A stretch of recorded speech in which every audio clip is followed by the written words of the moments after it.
The millionaire's hands never trembled when signing insurance papers, but they shook uncontrollably now as he watched his 5-year-old daughter's wheelchair spin helplessly in the muddy Colorado River current. Marcus Henderson stood frozen on the limestone bank, his Rolex catching morning sunlight while Vicky's desperate screams echoed across the Texas hills. It wasn't desperation in his eyes. It was cold calculation. Thunder's massive black and reddish-brown bulk crashed through the water like a freight train, his 800-pound frame cutting through waves that should have been impossible for cattle to navigate. The Brahman bull's bellowing roar shattered the dawn silence, sending ranch hands running from a half-mile away. Sam Mitchell dropped his binoculars, his 72-year-old hands remembering the weight of his FBI service weapon. Through his scope, he'd seen Marcus push that wheelchair, deliberately. "Emma, call 911 now!" His voice cracked with decades of buried rage. Who pushes their own disabled child into a raging river? And why was a bull the only one trying to save her? Leave a like and share your thoughts in the comments along with the city you're watching from now. Let's continue with the story.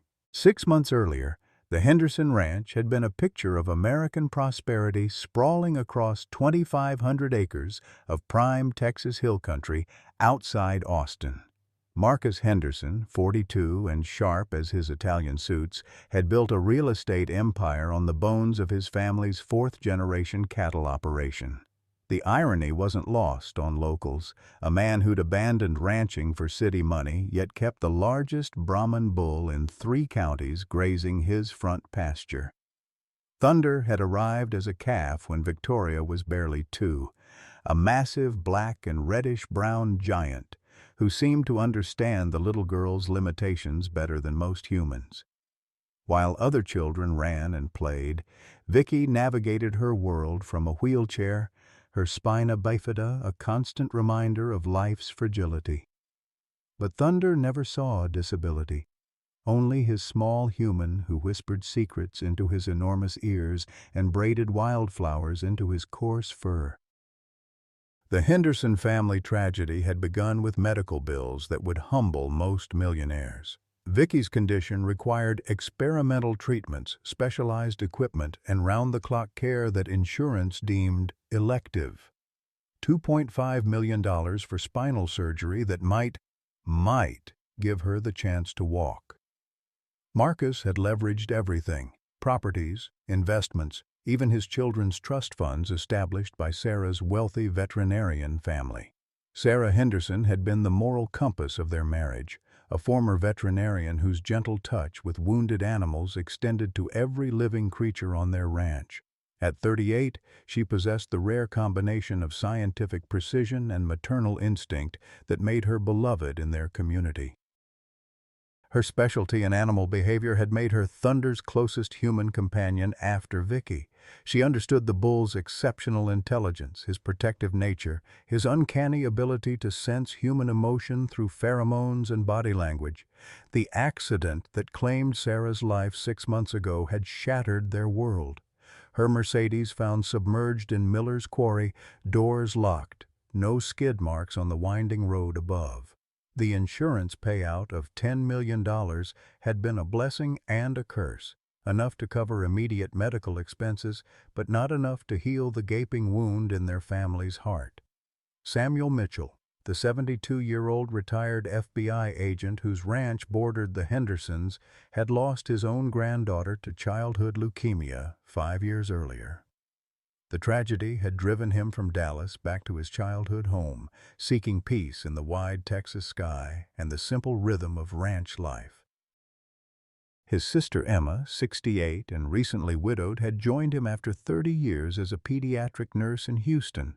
Together, they'd found purpose in their quiet observations of the Henderson family's struggles.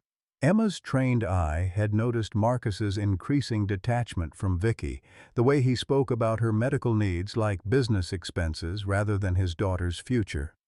Sam's investigative instincts, honed by 3 decades with the Bureau, caught subtler signs. The timing of Marcus's insurance policy increases, his sudden interest in Vicky's legal guardianship documents, the cold efficiency with which he discussed quality-of-life decisions with doctors. Thunder had been restless for weeks, pacing the fence line between properties, his massive head turning toward the Henderson house with an alertness that made Sam's old cop instincts prickle with unease. The morning of June 15th dawned with the oppressive heat that makes Texas summers legendary. By 6 a.m., the thermometer already kissed 85 degrees, and the Colorado River ran lower than Sam Mitchell had seen in his 7 decades. From his kitchen window, he watched Marcus Henderson loading something heavy into his F-150, not ranch equipment, but a coil of marine rope and what looked like concrete blocks wrapped in canvas. Sam's FBI instincts, dormant but never dead, sent ice through his veins. In 30 years of federal service, he'd learned to trust the small details that didn't fit. Why would a real estate mogul need boat anchors at dawn? Why check the weather app obsessively when no storms threatened the hill country? Through his binoculars, Sam watched Marcus wheel Vicky toward the truck with mechanical precision. No tender words, no gentle assistance, just the efficient movement of a man completing a necessary task. The little girl's excited chatter about seeing the sunrise carried across the still morning air, her innocent joy a stark contrast to her father's grim determination. Thunder sensed it first. The massive Brahman bull lifted his enormous head from grazing, nostrils flaring as he tested the wind for something only he could detect. Cattle possess an ancient wisdom about danger, and Thunder's behavior made Sam's weathered hands reach instinctively for the service weapon he no longer carried. The bull's distress call, a deep, resonant bellow that seemed to shake the earth, brought Sam fully alert. Thunder was charging toward the Henderson truck, his 800 pounds of muscle and bone moving with surprising grace. But Marcus gunned the engine, pulling away before the bull could interfere, leaving Thunder pacing frantically along the fence line. Sam grabbed his keys and followed at a distance, his heart hammering with a rhythm he remembered from 20 years of federal investigations. Emma called after him, but he was already gone, trailing the Henderson truck down the winding back roads that led to the most isolated bend of the Colorado River. The location Marcus chose revealed everything Sam needed to know about premeditation. Miller's Bend sat 2 miles from the nearest neighbor, surrounded by limestone cliffs that blocked cell phone signals and muffled sound. The river ran deep and fast here, fed by underground springs that created treacherous currents even experienced swimmers avoided. Sam parked behind a copse of mesquite trees and raised his binoculars. What he witnessed would haunt him for the rest of his days. Marcus Henderson, pillar of Austin society and devoted father of media interviews, methodically preparing his daughter's murder with the cold efficiency of a business transaction. Vicky sat in her wheelchair on the riverbank, pointing excitedly at a great blue heron fishing in the shallows. "Look, Daddy, he's so pretty. Can we take a picture for Mommy's scrapbook?" Her innocent reference to her dead mother made Marcus flinch, but didn't slow his preparations. The rope, the concrete blocks, the careful selection of current speed and water depth. Sam had investigated enough homicides to recognize staging when he saw it. Marcus was crafting an accident that would satisfy insurance investigators and community sympathy alike. The grieving widower, losing his disabled daughter in a tragic mishap while trying to lift her spirits with a sunrise picnic. Thunder appeared like salvation itself, crashing through the underbrush with the determination of a locomotive. The bull had somehow broken through 3 fences to reach this place, driven by an intelligence that recognized mortal danger to his beloved small human. Marcus spun around, cursing at the bull's interference. "Get back! Get away from her!" But Thunder positioned himself between Marcus and Vicky, lowering his massive head in a threat display that would have sent any rational person fleeing. The bull's eyes, surprisingly expressive for a bovine, held an intelligence that seemed almost human in its protective fury. Thunder! Vicky's delighted squeal cut through the tension. "You found us! Daddy, look how smart Thunder is! He knew we were having an adventure!" The moment of truth arrived with Marcus's decision. Sam watched through magnified lenses as the man's face transformed from frustrated annoyance to cold resolve. This wasn't passion or sudden rage, this was calculated murder, delayed only by an 800-pound obstacle. Marcus feinted left, drawing Thunder's attention, then lunged right toward Vicky's wheelchair. The bull's reaction was lightning fast, but Marcus had already begun pushing. The wheelchair rolled forward, gathering momentum on the sloped bank. "Daddy, no! I can't swim! Daddy, help me!" Vicky's terrified screams shattered the morning peace as her wheelchair hit the water with a splash that seemed to echo off the limestone cliffs. The current immediately caught the wheels, spinning her around like a cork as the river's hidden undertow began its deadly work. Thunder's response was immediate and heroic. The massive bull plunged into the water without hesitation, his powerful legs churning against a current that would challenge Olympic swimmers. Brahman cattle, bred for harsh conditions, possess surprising aquatic ability, but 800 pounds fighting river current was a battle that defied nature itself. Sam was already running, crashing through mesquite and prickly pear, his 72-year-old legs pumping with adrenaline-fueled strength he hadn't felt in decades. His cell phone showed no signal, but his truck carried emergency rope and flotation devices from his old search and rescue training. Marcus stood on the riverbank like a statue, watching his daughter's struggle with the detached interest of a man observing a mildly interesting documentary. No panic, no desperate attempts at rescue, no father's instinctive dive into danger to save his child. Just cold observation as his problem solved itself. Thunder reached Vicky's wheelchair as she went under for the second time. The bull's intelligence showed in his method. Rather than trying to lift her directly, he dove beneath the wheelchair, using his massive back and shoulders to push it toward shallower water. His powerful legs found purchase on the rocky bottom, and inch by painful inch he began to make progress against the current. Sam reached the riverbank as Thunder's heroic effort brought Vicky within 20 yards of safety.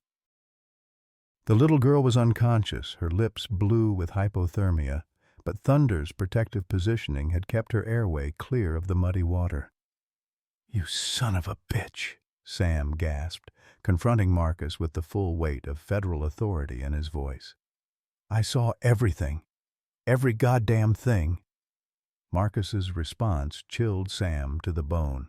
No denial, no panic, no scrambling for explanation. Just the cold calculation of a man whose plan had been interrupted by inconvenient witnesses. "Prove it, old man. It's your word against a grieving father's. Who's going to believe a washed-up Fed over me?" Thunder's triumphant bellow announced his success as he reached the shallow water, gently lowering Vicky's wheelchair onto the sandy bank. The bull stood guard over the unconscious child, his massive frame heaving with exhaustion, but his eyes never leaving the threat he now recognized in Marcus Henderson. Sam's hands were already dialing 911 as his mind cataloged evidence and witness testimony, but he knew Marcus was partially right. Without concrete proof, this would be a difficult case to prove. He had no idea that Thunder's GPS collar, installed for tracking purposes, had been recording location data that would soon reveal far more than just today's attempted murder. The ambulance sirens cut through the Texas morning like banshees, their wailing echoing off limestone cliffs as paramedics worked frantically over Vicky's small form. Emma Mitchell's 30 years of pediatric nursing experience kicked in as she assisted with CPR, her weathered hands performing chest compressions with the muscle memory of thousands of saved lives. "Come on, sweetheart," she whispered, pressing rhythmically against Vicky's sternum. "Thunder didn't risk his life for nothing. You fight. You hear me?" Marcus Henderson stood apart from the rescue effort, his expensive suit dry as bone while Thunder's massive frame dripped river water onto the limestone. The contrast wasn't lost on Detective Rodriguez, who'd arrived with the paramedics and immediately began cataloging details with the sharp eye of a 20-year veteran. "Mr. Henderson," Rodriguez said, his pen poised over a waterlogged notepad, "walk me through exactly how your daughter ended up in the river." Marcus's story came out smooth as Sunday preaching, polished and rehearsed, a sunrise picnic to lift Vicky's spirits. The wheelchair brake failing on the sloped bank, his own desperate but futile attempt to reach her before Thunder's heroic rescue. Every detail perfectly plausible, delivered with the practiced sincerity of a man who'd built a fortune on convincing people to trust him with their life savings. But Sam Mitchell had learned to read lies the way other men read newspapers, and Marcus's performance reeked of deception. The dry clothes that should have been soaked from rescue attempts, the mechanical way he recounted his daughter's near-death experience, as if reading stock prices rather than describing the worst moment of any parent's life. Most damning of all, the complete absence of any attempt to comfort his unconscious child as she was loaded into the ambulance. Thunder refused to leave Vicky's side. The massive bull had to be coaxed away from the ambulance with apples and gentle words from Emma, but even then he positioned himself where he could watch the vehicles disappear toward Austin's trauma center. His intelligent brown eyes held an awareness that unnerved everyone present, as if he understood exactly what had transpired and was memorizing faces for future testimony. "That's one hell of a smart animal," Rodriguez muttered, making notes about Thunder's behavior, almost like he knew she was in danger before it happened. Sam's weathered face creased into something resembling a smile. "Detective, that bull's got more sense than most people I know. Maybe we should listen to what he's trying to tell us." The first crack in Marcus's facade appeared at the hospital, where his performance began to slip under the weight of maintaining his grieving father act. While Vicky fought for her life in the pediatric ICU, Marcus spent more time on phone calls with his insurance company than at her bedside. Emma noticed him asking pointed questions about payout timelines for accidental death policies, conversations that made her blood run cold. "Sam," she whispered, pulling her brother into the hospital corridor, "I need to tell you something about Sarah Henderson's death, something that's been eating at me for 6 months." The story that emerged painted a picture darker than Texas midnight. Emma had been Sarah's friend, one of the few people who knew about the growing tensions in the Henderson marriage. Marcus's real estate empire wasn't as solid as it appeared. He'd been borrowing against future developments, using client deposits for personal expenses, running a sophisticated shell game that required constant new money to avoid collapse. Sarah had discovered the fraud 3 weeks before her death. As a veterinarian with a sharp mind for numbers, she'd recognized the patterns in Marcus's books that others had missed. More damaging still, she'd found evidence that Marcus had been systematically draining Vicky's medical trust fund, money set aside by Sarah's wealthy family specifically for their granddaughter's care. "She was terrified, Sam," Emma said, her voice dropping to a whisper. "Said Marcus had become someone she didn't recognize. Cold, calculating, talking about Vicky like she was a balance sheet liability instead of his daughter." Sarah was planning to leave him, take Vicky somewhere safe while she gathered evidence for the authorities. The accident that killed Sarah Henderson suddenly looked far less accidental. A successful veterinarian who'd driven the winding roads around Miller's Quarry thousands of times doesn't simply lose control on a clear night, especially not when her husband stood to collect $10 million in life insurance and gain sole control of their daughter's medical decisions. Sam's phone call to his former FBI partner in Dallas unleashed a quiet investigation that revealed disturbing patterns. Marcus Henderson's business practices had left a trail of elderly victims, people who'd trusted him with their retirement savings only to discover too late that their money had vanished into his elaborate pyramid scheme. The insurance payout from Sarah's death had bought him time, but not nearly enough to cover the growing list of creditors and federal investigators circling his empire. Thunder's GPS collar data provided the breakthrough that transformed suspicion into evidence. The collar, installed to track the valuable bull's movements around the ranch, had been recording location data for over a year. The pattern it revealed made Sam's blood run cold. On the night Sarah Henderson died, Thunder's collar showed him following her Mercedes down the ranch road toward Miller's quarry. The data indicated the bull had remained at the quarry for over 3 hours, an unprecedented behavior that suggested he'd witnessed something traumatic enough to overcome his natural herd instincts. "Animals don't lie," Sam told Detective Rodriguez, spreading the GPS printouts across the hospital cafeteria table. "That bull saw something that night, something that kept him at the quarry until almost dawn." The second revelation came from Sarah's laptop, discovered hidden in Thunder's stall by Emma during what she'd intended as a condolence visit to feed the grieving animal. Sarah Henderson had been more than suspicious of her husband's business practices. She'd been conducting her own investigation with the thoroughness of someone who understood the stakes. Her digital files contained bank records, forged documents, recorded phone conversations, and a detailed timeline of Marcus's fraud going back 5 years. Most damning of all was a video recording made 3 days before her death, Sarah speaking directly into her laptop camera with the desperate urgency of someone who knew time was running out. "If something happens to me," Sarah's recorded voice said, her eyes red from crying, "look for the truth in Thunder's stall. Marcus doesn't know I've been hiding evidence there. He's too afraid of Thunder to go near him alone. The bull never liked Marcus, even when we first bought him." Animals know things about people that we miss.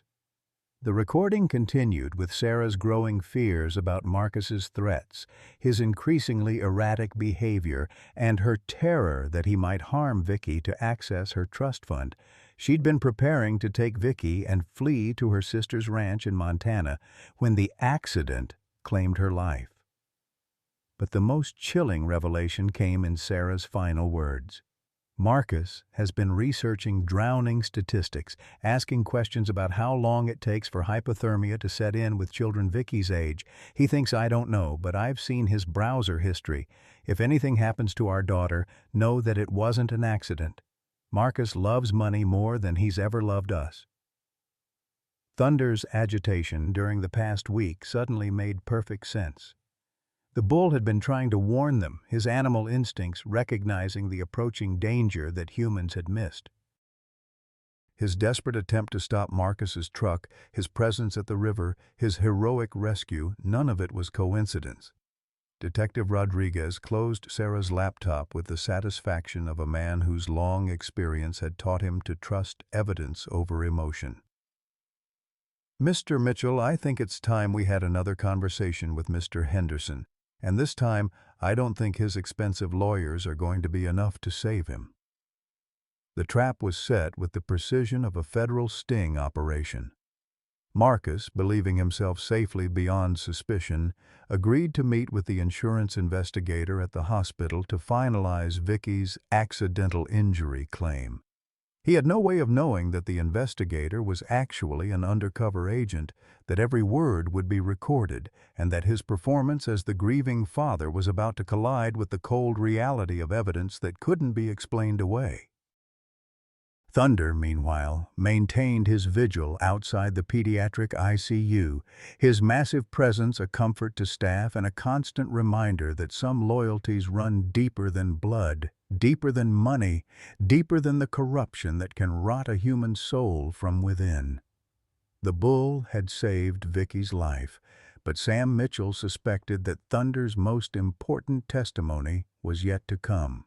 The trap sprang with the precision of a Swiss watch on Thursday morning, 72 hours after Thunder's heroic rescue. Marcus Henderson arrived at Austin General Hospital's conference room wearing his best grieving father expression, Italian leather shoes clicking against polished floors as he prepared to collect another insurance windfall from his daughter's accidental near drowning. Detective Rodriguez had orchestrated the meeting with the careful attention to detail that made him Austin's most successful homicide investigator. The conference room's hidden cameras captured every angle, while FBI agent Patricia Caldwell posed as the insurance investigator, her wire-rimmed glasses and conservative suit the perfect disguise for someone who'd spent 15 years taking down white-collar criminals.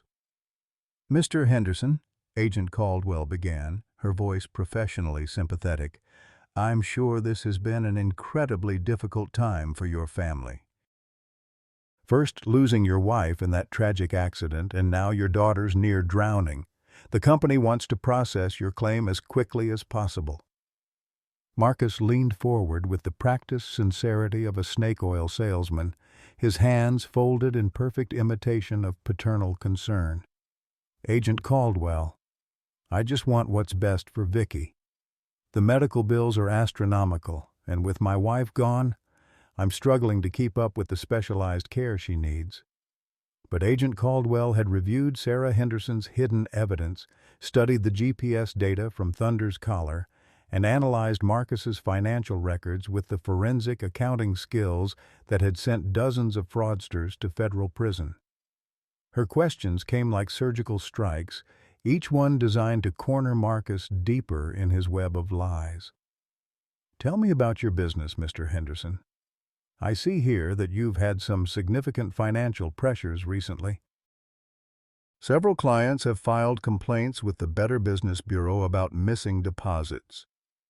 Marcus's practiced smile flickered for just a moment, but his recovery was smooth as silk.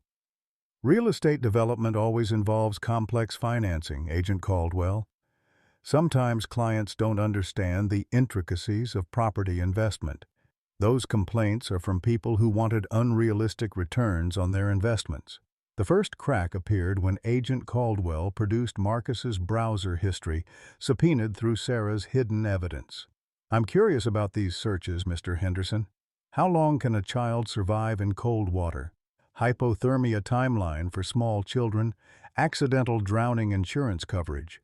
These searches were made 2 weeks before your daughter's accident." Marcus's face went pale beneath his expensive tan, but he recovered with the desperate creativity of a man whose survival depended on deception. "My daughter has spina bifida, Agent Caldwell." "Water safety has always been a major concern for our family. I research everything that might affect Vicky's well-being." Detective Rodriguez, watching from behind one-way glass, saw the telltale signs of a guilty man beginning to crack. 20 years of interrogating criminals had taught him to recognize the micro-expressions that betrayed deception. The barely perceptible tightening around Marcus's eyes, the slight tension in his jaw, the way his hands pressed flat against the table to control their trembling. Meanwhile, in the pediatric ICU, Thunder maintained his vigil outside Vicky's room with the dedication of a professional bodyguard. The massive bull had become something of a legend among hospital staff, who'd never seen an animal display such obvious emotional intelligence. Dr. Sarah Martinez, Vicky's attending physician, had made the unprecedented decision to allow Thunder's presence after witnessing how the little girl's vital signs stabilized whenever she could see her four-legged protector through the window. "That bull saved her life in more ways than one," Dr. Martinez told Emma Mitchell as they watched Thunder position himself to block Marcus's view whenever he approached Vicky's room. "Children with severe trauma often shut down emotionally, but she lights up every time she sees Thunder. It's like he's anchoring her to the world." Emma's pediatric nursing experience had shown her the healing power of emotional connections, but Thunder's relationship with Vicky transcended anything in her professional training.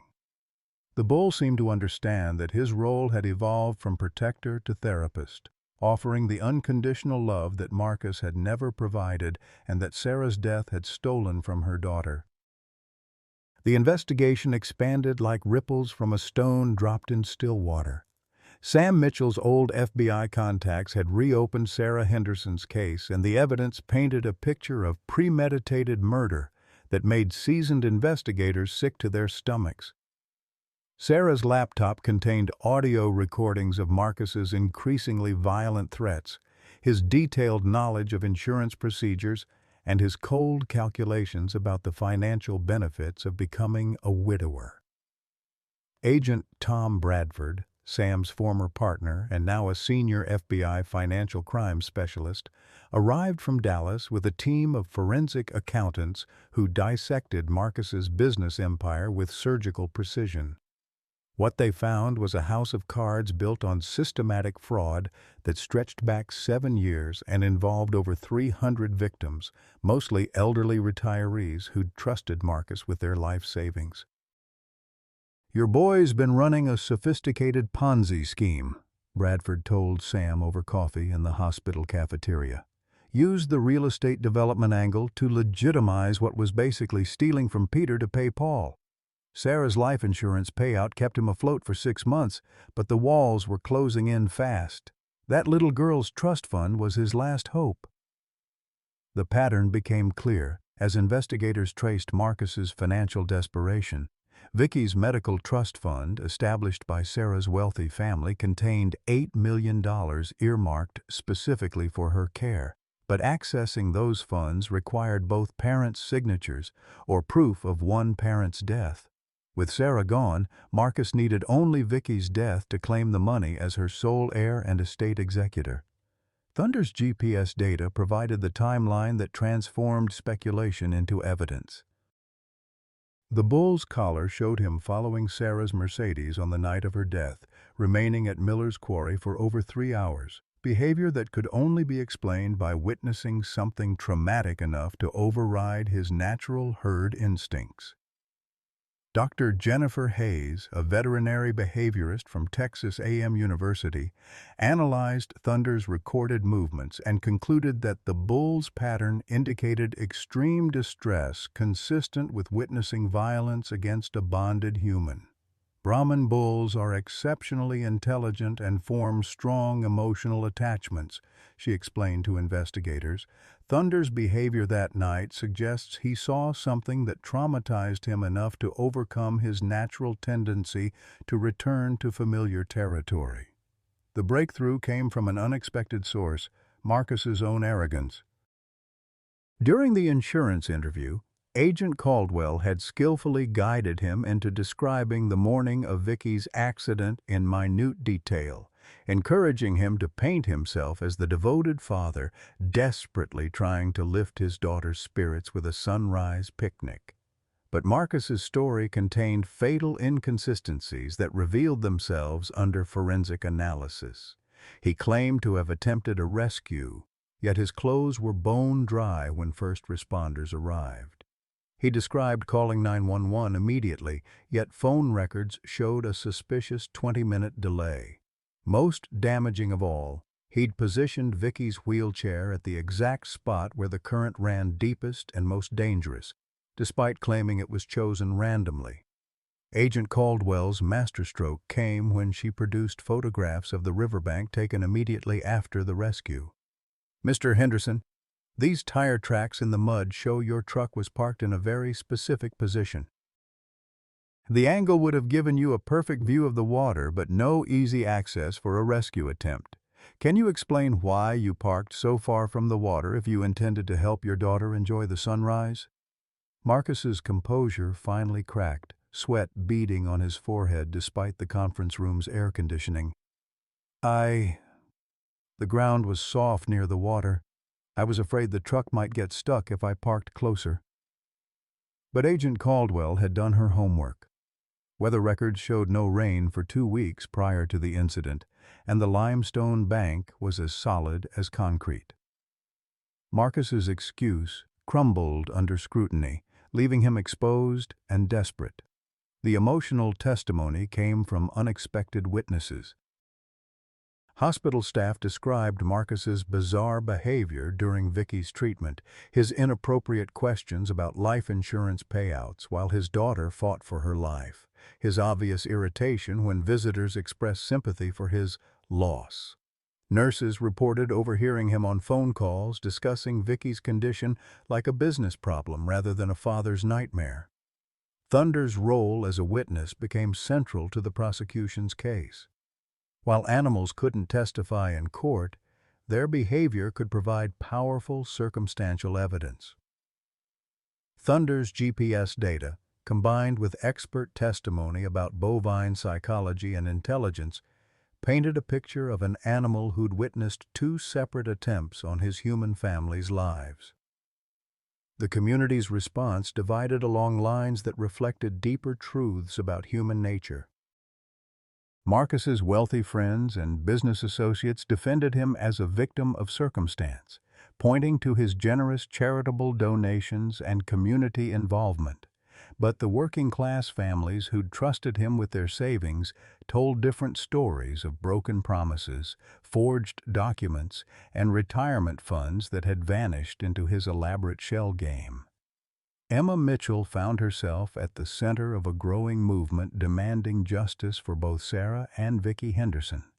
Her decades of pediatric nursing had shown her the special vulnerability of disabled children, and Thunder's heroic rescue had touched something deep in the Texas psyche that valued loyalty and protective courage above social status or wealth. "That bull did what every neighbor should have done," Emma told reporters gathering outside the hospital. "He protected an innocent child when her own father wouldn't." If we can't learn from that kind of pure love, what hope do we have as human beings? The investigation revealed the true scope of Marcus's coldness toward his daughter. Medical records showed him arguing with doctors about cost-effective treatments, questioning whether experimental surgeries were worth the expense, and researching residential facilities where he could place Vicky permanently. His internet history contained searches for quality of life with spina bifida and life expectancy for wheelchair-bound children that chilled investigators to the bone. Dr. Martinez's medical testimony provided the final piece of evidence that sealed Marcus's fate. Vicky's injuries from the river incident were consistent with deliberate drowning rather than accidental submersion. The water in her lungs indicated she'd been underwater for a specific duration that matched exactly with the timeline of Marcus's claimed rescue attempts. As Thursday evening approached, Agent Caldwell prepared to spring the trap that would end Marcus Henderson's reign of terror against his own family. The evidence was overwhelming, the witnesses were prepared, and Thunder continued his faithful vigil outside Vicky's room, ready to protect the little girl who'd already lost so much to her father's greed.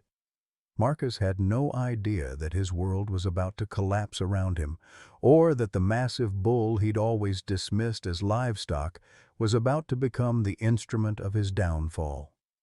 Thunder's loyalty and intelligence had already saved one life. Now it would help deliver justice for two.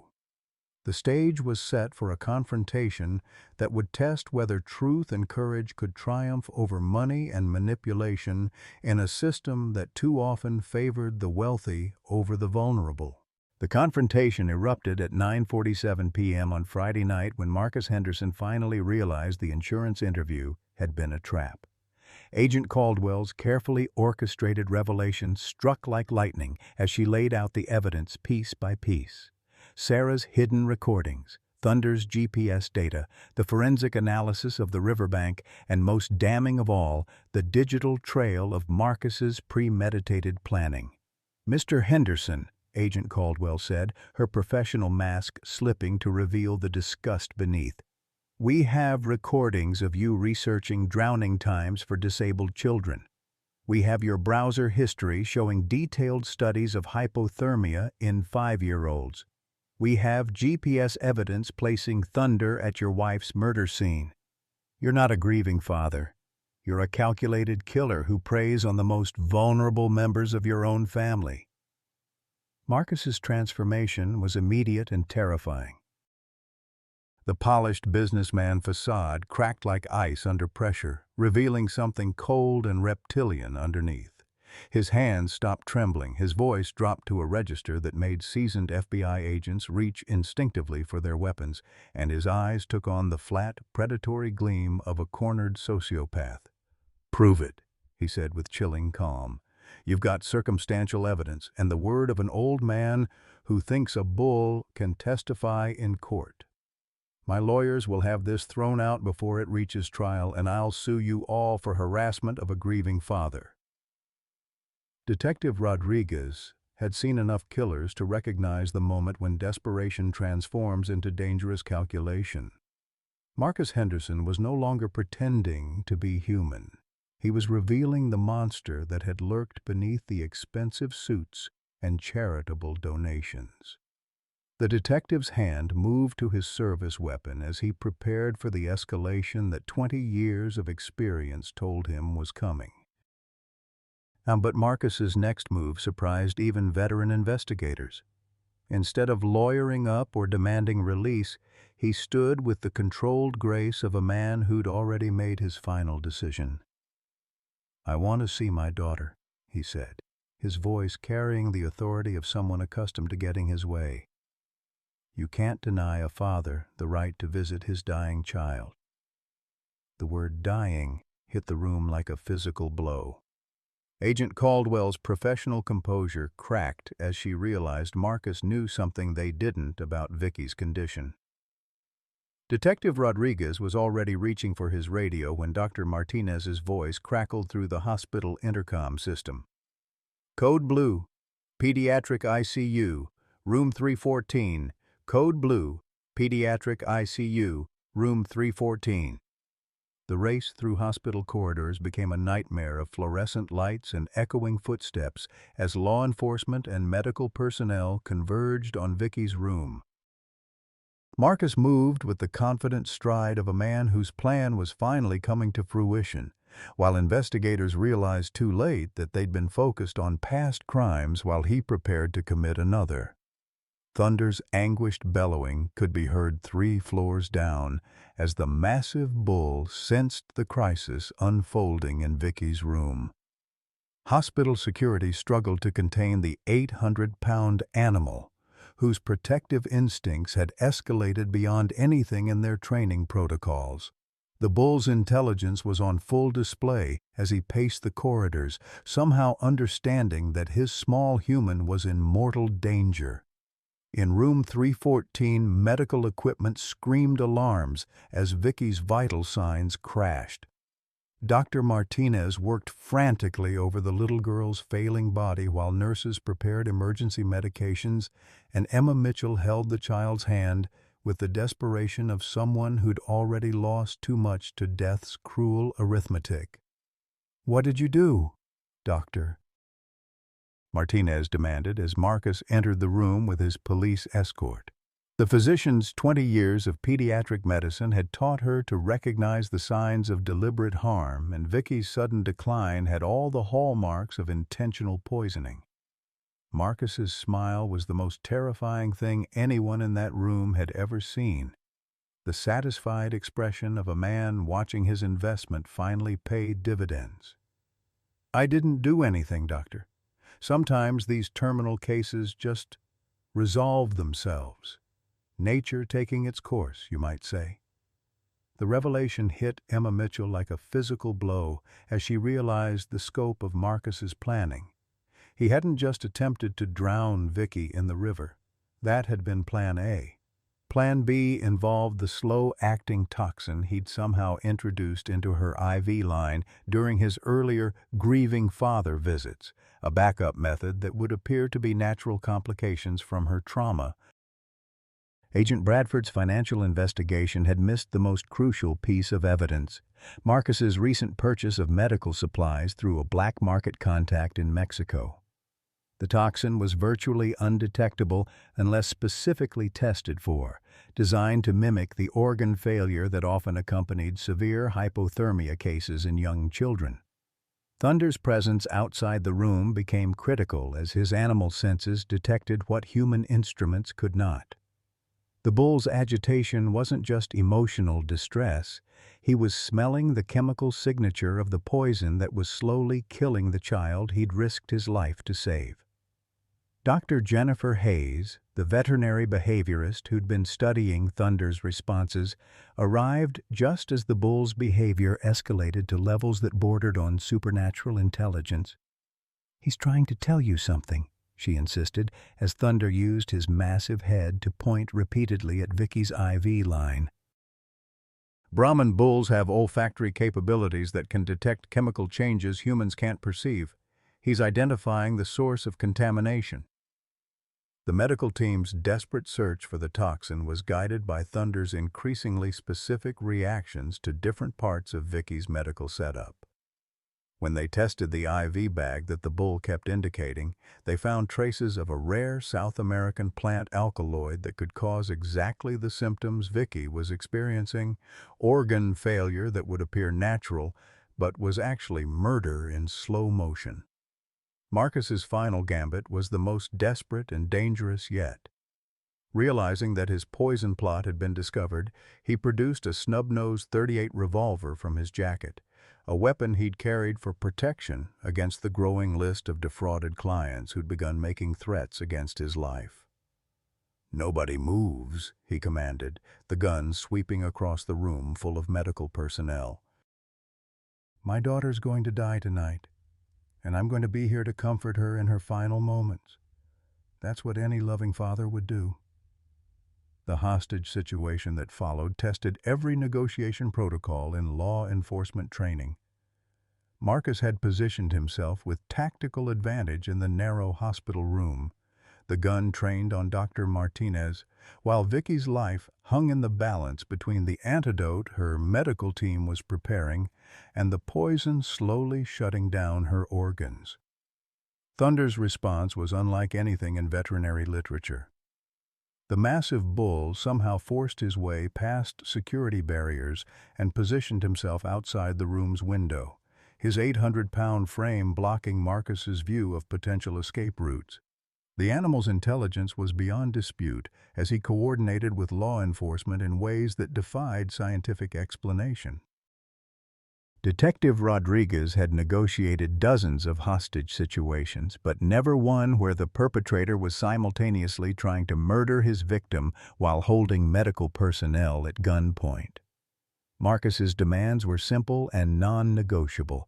Everyone would watch Vicky die naturally from complications of her river trauma, and he would collect the insurance money as the grieving father who'd lost everything to cruel fate. "She was never going to have a real life anyway," Marcus said with the casual cruelty of a man discussing livestock. "Look at her, wheelchair-bound, constant medical problems, a drain on resources that could be used for productive members of society. I'm doing her a favor by ending her suffering." Emma Mitchell's response came from 30 years of fighting for children that society had written off as burdens. "You sick bastard," she said with the righteous fury that had made her legendary among pediatric staff. "That little girl has more love and courage in her broken body than you'll ever have in your black heart. Thunder knows it, we know it, and deep down, you know it too." The standoff reached its crisis point when Vicky began showing signs of consciousness despite the toxin in her system. Her small voice calling, "Thunder, Thunder, where are you?" created the distraction that changed everything. Marcus's attention wavered for just a moment as he looked down at his daughter with something that might have been regret. Thunder's response was immediate and decisive. The massive bull charged through the hospital window with 800 pounds of protective fury, his intelligence and timing perfect as he knocked Marcus's gun away and pinned him to the floor with the careful precision of an animal who understood the difference between stopping a threat and causing unnecessary harm. The aftermath was controlled chaos as medical personnel administered the antidote while law enforcement secured the scene. Marcus Henderson lay beneath Thunder's massive weight, finally face to face with the animal intelligence he'd underestimated and the protective love he'd never understood. Vicky's eyes opened just as Thunder positioned his enormous head where she could see his familiar brown eyes, and her whispered, "Good boy, Thunder, good boy," was the sweetest sound anyone in that room had ever heard. The poison coursed through Vicky's 5-year-old body like liquid death, each heartbeat carrying Marcus's calculated cruelty deeper into her failing organs. Dr. Martinez worked with the desperate precision of someone who'd lost too many children to senseless violence, her hands steady despite the knowledge that they were racing against a toxin designed specifically to mimic natural complications. "Her kidneys are shutting down," Dr. Martinez announced to the trauma team, her voice carrying the weight of medical reality that no amount of hope could change. "The alkaloid has triggered cascading organ failure.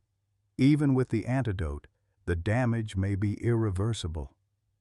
Emma Mitchell felt her heart break as she watched the monitors display Vicky's declining vital signs in stark digital reality.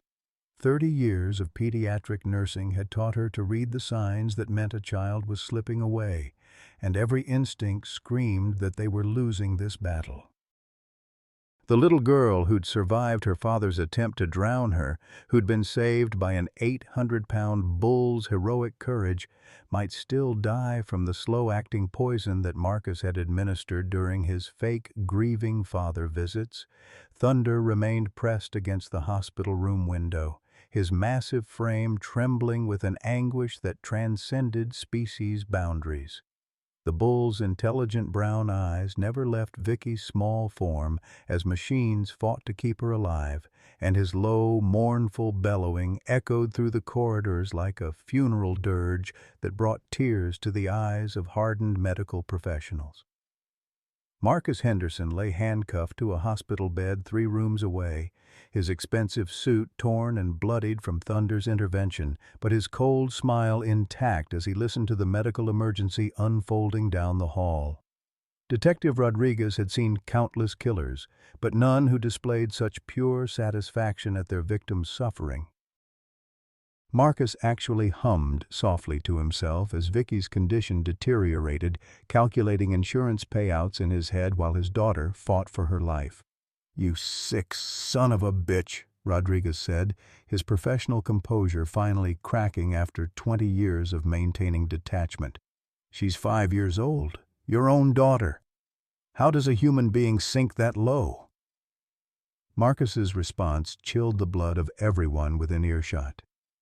"She stopped being my daughter the moment she became a financial liability. I've already lost $7 million keeping that defective child alive.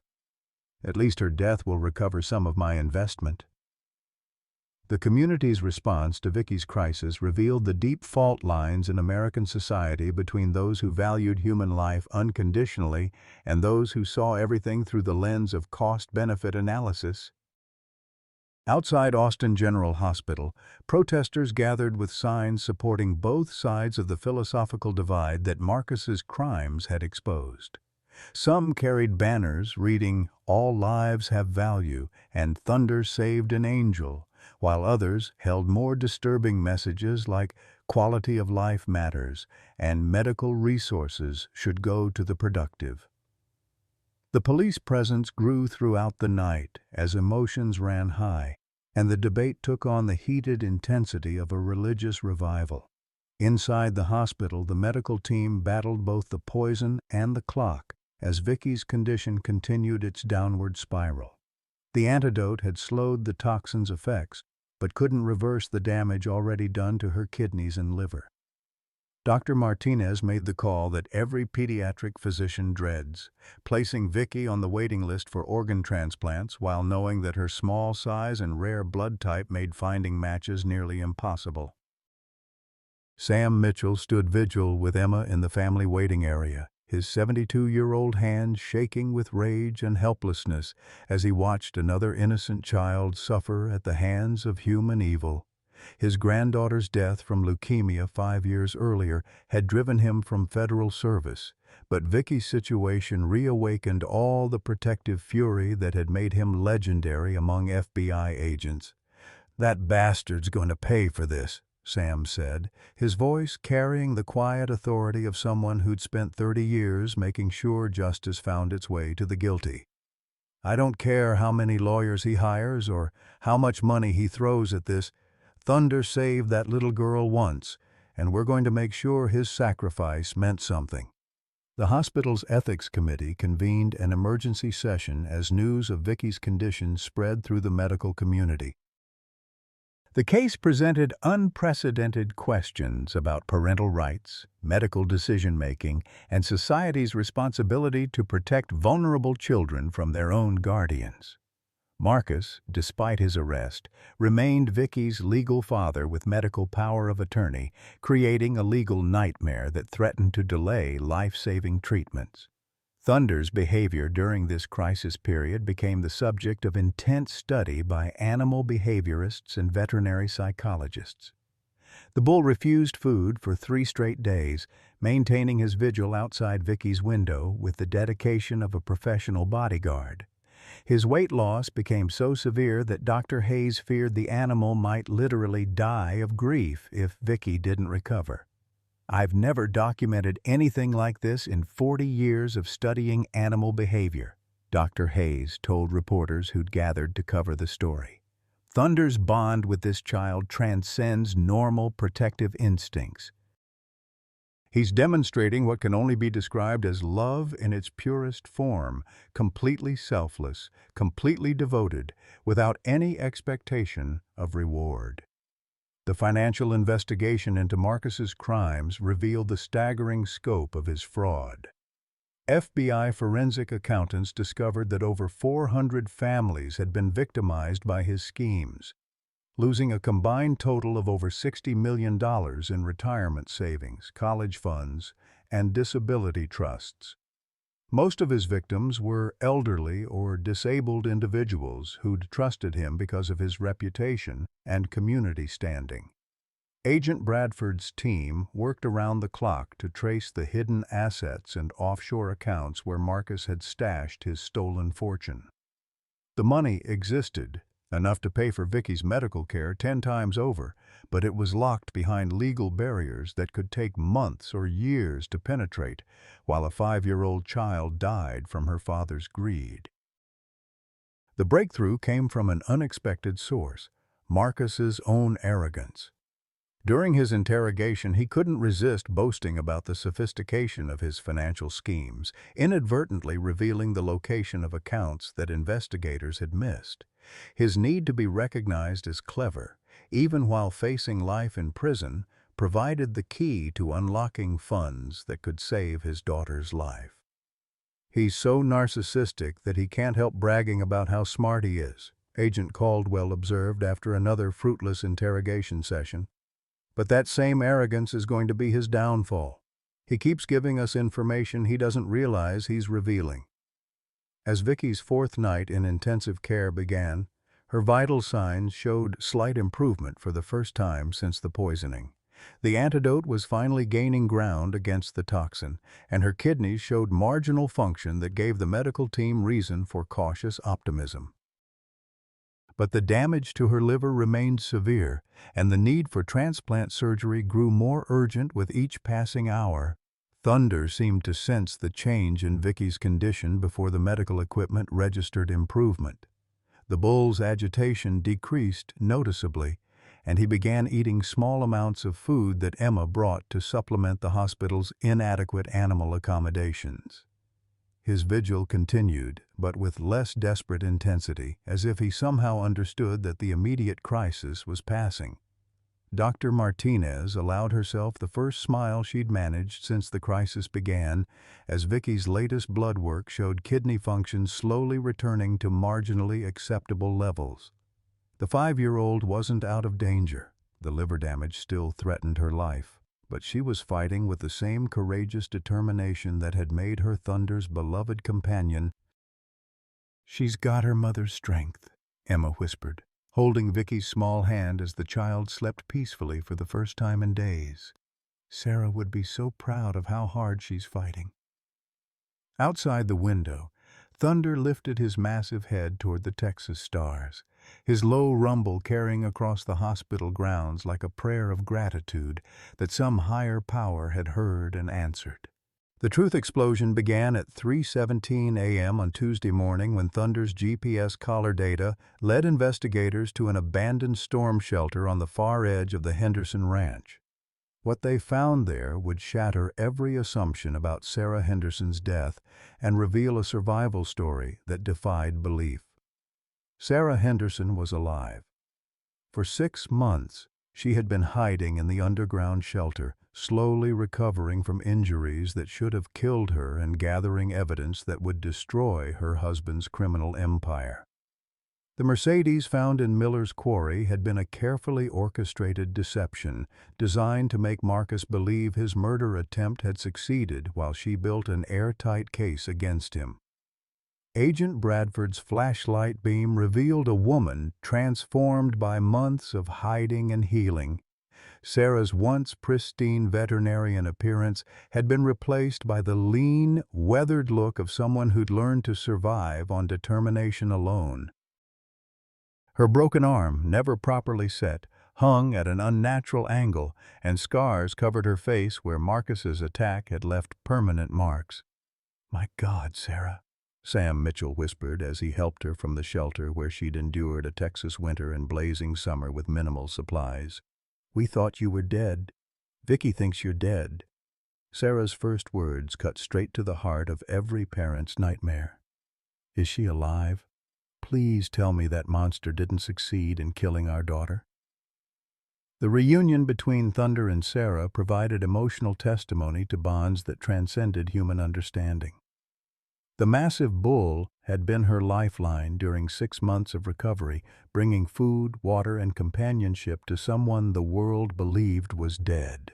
His GPS collar data revealed countless trips to the shelter, carrying supplies in specially designed saddlebags that Sarah had fashioned from her veterinary equipment.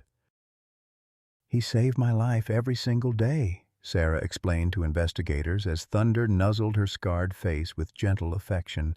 "Marcus left me for dead in that quarry, but Thunder somehow knew I was alive. He pulled me from the water, helped me reach the shelter, and kept me alive while I gathered the evidence needed to destroy Marcus's empire."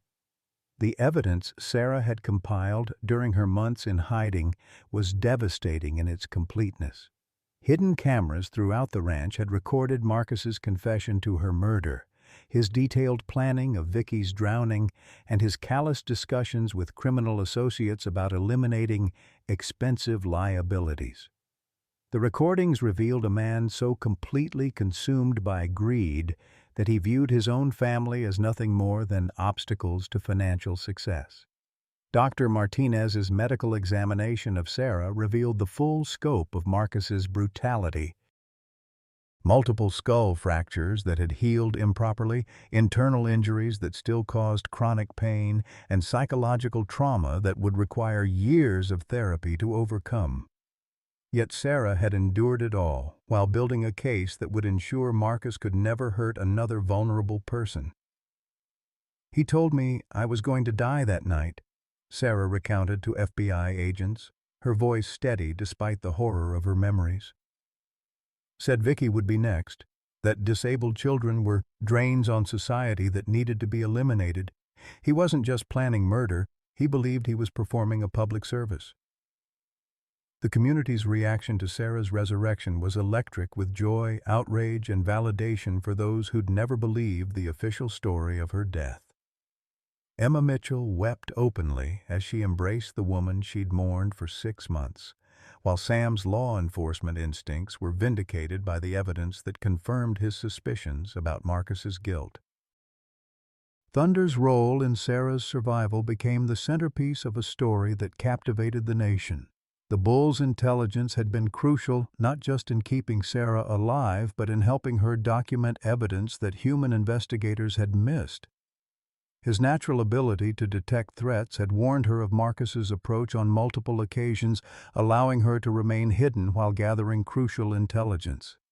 "That bull is smarter than most federal agents I've worked with," Agent Bradford admitted as he reviewed Sarah's meticulously documented evidence.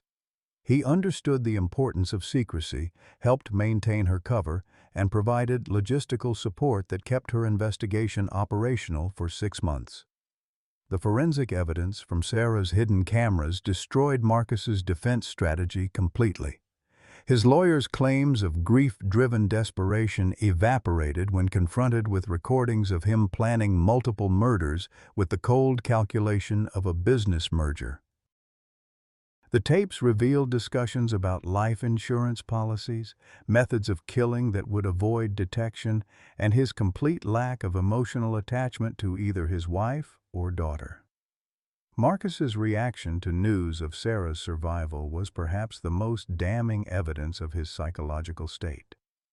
Instead of relief that his wife had survived or concern for her injuries, his first response was rage at the failure of his murder attempt.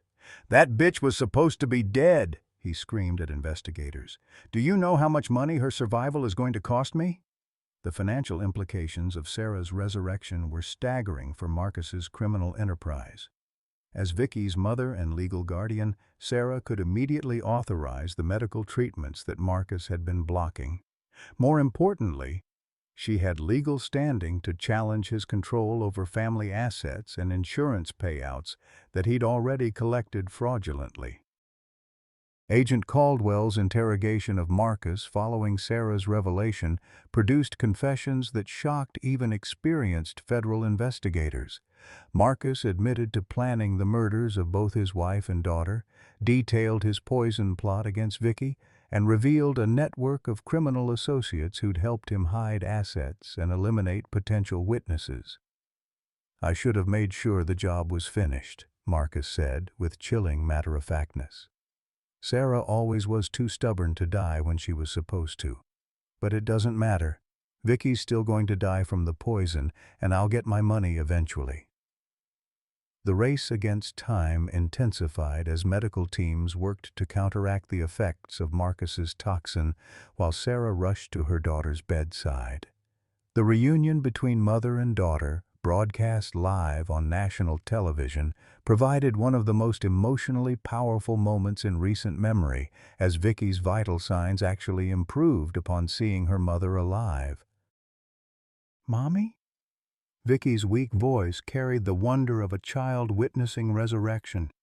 "Are you really here, or am I dreaming like when thunder talks to me?" Sarah's medical background proved crucial in coordinating Vicky's treatment. As a veterinarian familiar with toxicology, she was able to identify the specific alkaloid Marcus had used and guide doctors toward more effective countermeasures. Her professional knowledge, combined with a mother's desperate love, created a treatment protocol that began reversing the poison's effects within hours. Thunder's reunion with both his human family members was documented by news crews and animal behaviorists alike. The bull's joy was unmistakable as he positioned himself where both Sarah and Vicky could see him, his massive frame trembling with emotions that transcended species boundaries. Dr. Hayes noted that Thunder's stress indicators dropped immediately upon seeing both of his bonded humans alive and together. The legal ramifications of Sarah's survival created chaos in Marcus's carefully constructed criminal empire. Insurance companies demanded return of fraudulent payouts. Federal prosecutors filed additional charges based on Sarah's evidence, and civil lawsuits from defrauded clients gained new momentum with a living witness to Marcus's criminal activities. Detective Rodriguez coordinated with federal agents to process what became the largest financial fraud case in Texas history. Marcus's network of offshore accounts, shell companies, and criminal associates stretched across 3 countries and involved over $800 million in stolen assets. Sarah's evidence provided the roadmap that investigators needed to trace and recover funds that could compensate hundreds of victims. The medical breakthrough came when Sarah's veterinary knowledge identified a compound that could neutralize the remaining toxin in Vicky's system. Working with Dr. Martinez, She developed a treatment protocol that combined traditional antidotes with veterinary techniques she'd used to treat poisoned livestock. The unconventional approach worked, and Vicky's liver function began improving dramatically within 24 hours.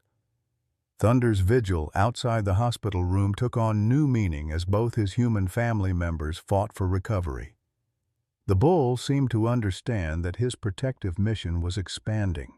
He wasn't just guarding Vicky anymore, but ensuring that the family he'd helped preserve could finally heal from the trauma that Marcus had inflicted.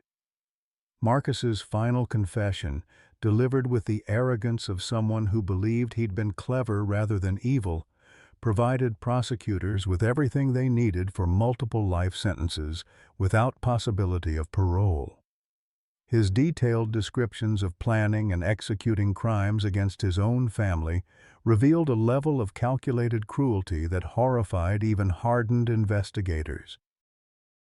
"I regret nothing," Marcus declared during his final interrogation. "Weak people exist to be exploited by the strong. If Sarah and Vicky had just died when they were supposed to, everyone would have been better off." The community's celebration of Sarah's survival and Vicky's recovery was tempered by horror at how close Marcus had come to destroying an entire family for financial gain. Thunder became a symbol of loyalty and protective love that transcended species, while the Henderson women represented resilience and the power of truth to overcome even the most sophisticated deceptions. As medical teams worked to complete Vicky's recovery, Sarah began the long process of reclaiming her life and ensuring that Marcus's victims received justice. The evidence she'd gathered in her underground exile would reshape how law enforcement approached financial crimes against vulnerable populations, and Thunder's role in preserving that evidence would be remembered as one of the most remarkable examples of interspecies cooperation in criminal history. The truth was finally free, and with it came the possibility of healing for a family that had survived the ultimate betrayal through courage, love, and the unwavering loyalty of an 800-pound guardian angel with gentle brown eyes and an unshakable commitment to protecting those he loved. 6 months after Marcus Henderson's arrest and conviction on multiple counts of attempted murder, fraud, and racketeering, the morning sun painted the Mitchell Ranch in shades of gold that seemed to promise endless possibility.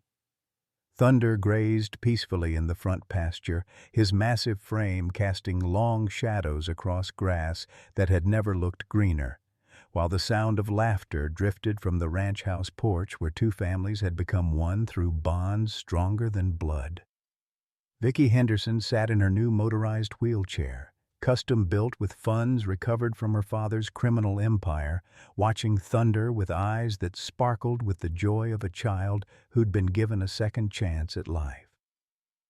The experimental surgery, funded by the $68 million seized from Marcus's offshore accounts, had restored partial sensation to her legs and given doctors hope that she might walk again with continued therapy. "Thunder, look what I can do!" Vicky called out, demonstrating the new leg braces that allowed her to stand for short periods.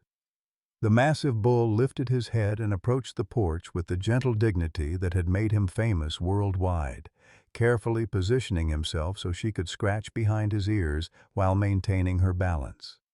Sarah Henderson Mitchell, she'd legally changed her name after marrying Sam in a quiet ceremony that brought together FBI agents, veterinarians, and livestock from across Texas, emerged from the kitchen carrying a tray of Emma's famous apple cinnamon pancakes. The scars on her face had faded but not disappeared, serving as permanent reminders of how close evil had come to destroying everything she loved. "Thunder's definitely earned his breakfast," Sarah said, placing a bucket of specially formulated feed next to the bull who'd saved her life countless times. "The documentary crew called this morning. They want to film his segment for the Smithsonian next week." Thunder's story had captured the imagination of a nation hungry for examples of loyalty and courage in an age of increasing cynicism. The documentary Guardian Angel, the Bull Who Saved a Family was being produced by National Geographic, with proceeds donated to fund therapy programs pairing rescued livestock with disabled children. Thunder had become not just a hero but a symbol of the healing power of unconditional love.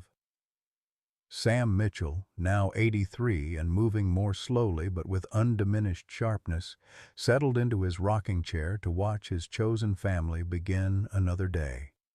His retirement from the FBI had taken on new meaning as he'd found purpose in protecting those the system too often failed. The Henderson case had been his final investigation, and solving it had given him peace that decades of federal service had never provided. "Emma's got the therapy session scheduled for 10 o'clock, Sam announced, checking the appointment calendar that kept track of the steady stream of visitors who came to the ranch seeking healing. 5 new kids this week, including that little boy from Oklahoma whose parents heard about Thunder on the news. The Thunder Foundation, established with Sarah's veterinary expertise and Emma's nursing background, had become a model for animal-assisted therapy programs across the country. Children with disabilities, trauma survivors, and elderly patients found comfort and healing in interactions with Thunder and the growing herd of rescue animals that had found sanctuary on the Mitchell Ranch.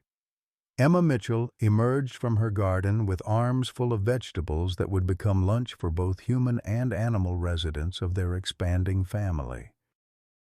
At 74, she'd discovered a vitality she'd never known in her previous life, finding purpose in nurturing the broken and helping them heal through the patient love that animals offered without judgment. "That bull's got more sense than most doctors I've worked with," Emma said, watching Thunder position himself perfectly to support Vicky as she practiced walking with her new braces. "He knows exactly how much weight she can bear, adjusts his stance to give her confidence without letting her fall." The legal aftermath of Marcus's crimes continued to ripple through the justice system as prosecutors used Sarah's evidence to uncover additional fraud networks that had victimized thousands of vulnerable Americans. Marcus himself sat in federal prison serving 3 consecutive life sentences, his appeals exhausted and his criminal empire completely dismantled by investigators who'd followed Thunder's GPS data to hidden caches of stolen assets. Detective Rodriguez, now promoted to chief of the Financial Crimes Division, visited the ranch monthly to update the family on the ongoing recovery efforts that had returned over $400 million to Marcus's victims. The case had become a textbook example of how animal behavior could provide crucial evidence in complex criminal investigations.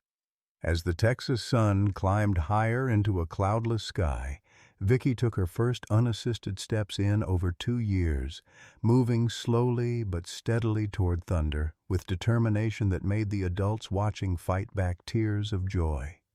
The bull waited patiently, his massive head lowered to receive the gentle kiss she placed on his forehead in gratitude for everything he'd given her.